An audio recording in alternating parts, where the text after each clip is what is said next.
While they were talking and discussing, Jesus himself approached and began traveling with them. Luke chapter 24, verse 15. The majority of 2020 has been different from previous years. In some ways good, and in some ways not so good.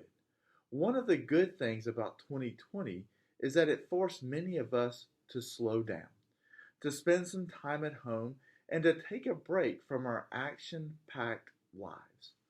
As we approach 2021 and hopefully the closure to this pandemic, our lives will take an uptick in busyness and distractions.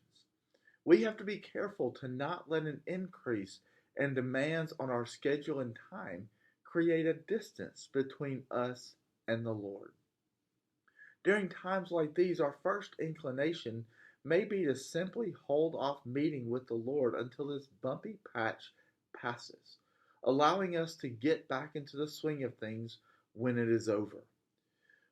But when one thing clears, there is almost always the promise that something else will rise and take its place.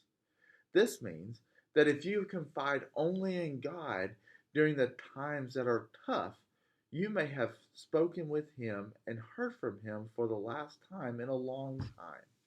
When life's pressures are at their peak and your schedule at its most unpredictable, meet with Him anywhere you can. We can meet with Him in the midst of our distractions.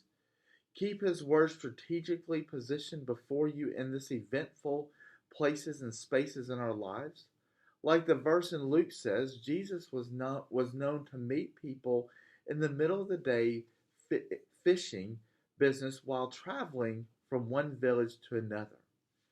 Yes, we need our quiet time with Him, but we also need Him in the midst of our distractions so that we can respond and relate with Him in a way that reflects His life in us.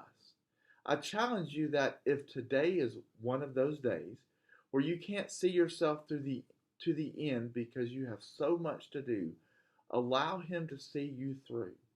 Take time to take a verse and know that He will be taking your hand all day long.